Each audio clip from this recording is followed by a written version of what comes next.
Craft ও art প্রেমীদের জানাই দি craft লাভার YouTube চ্যানেলে অনেক অনেক স্বাগত। আজকের জুয়েলারি সেটটি বানানোর জন্য আমি এই রকম কয়েকটি কার্ডবোর্ডের টুকরো নিয়েছি। এরপর কার্ডবোর্ডের ভেতরের অংশগুলিকে কেটে দিয়েছি।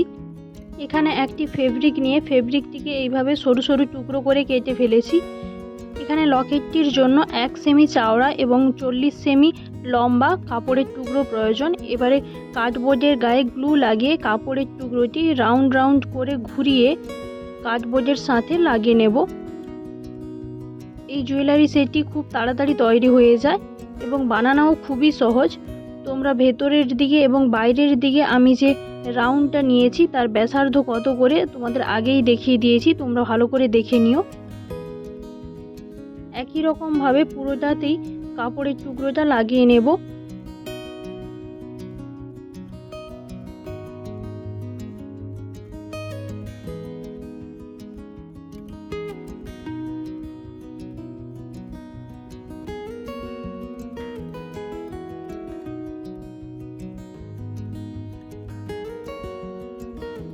আমার এখানে পুরোটা করা কমপ্লিট হয়ে গিয়েছে। এবারে পেছন দিকে একটু গ্লু লাগিয়ে কাপড়টা ভালোভাবে লাগিয়ে নিচ্ছি।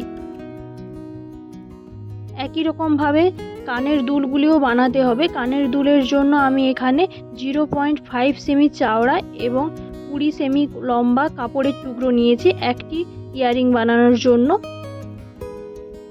আমি এখানে জাম্পিং এবং ইয়াররিং হুক লাগানোর সুবিধার জন্য প্রথমে সুচ দিয়ে ইয়াররিং এবং লকেটের সরু দিকটি ফুটো করে নিচ্ছি।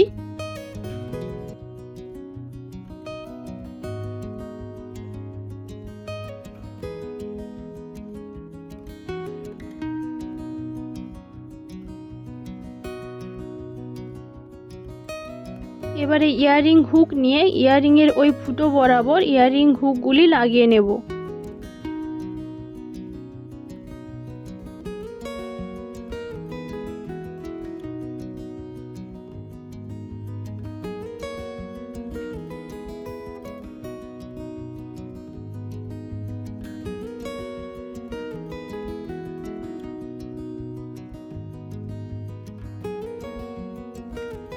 এবারে একটি জাম্পিং নিয়ে লকেটটির ওপরে যে ফুটো করেছিলাম সেখানে লাগিয়ে নেব ব্যাক ডোরির সাথে অ্যাটাচ করার জন্য লকেটটি।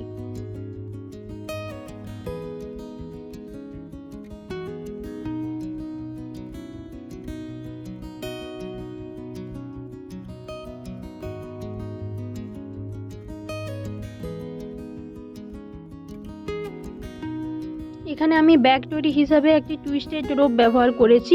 টুইস্টেড রোপটি 50 ইঞ্চ লম্বা। এর পরিবর্তে তোমরা 4 পিস সুতো ব্যবহার করতে পারো, 4 বা 5 পিস। এখানে দেখো আমি এটাতে সুতো ব্যবহার করেছি, টুইস্টেড রোপ ব্যবহার করিনি। এখানে 4 পিস মতো সুতো ব্যবহার করেছি। তোমরা চাইলে সুতোও ব্যবহার করতে পারো বা টুইস্টেড রোপ ব্যবহার করতে পারো। তোমাদের এই ভিডিওটি যদি ভালো লেগে থাকে তাহলে প্লিজ লাইক করো এবং তোমাদের মতো গয়না প্রেমীদের সাথে শেয়ার করো। ধন্যবাদ ভিডিওটি দেখার জন্য।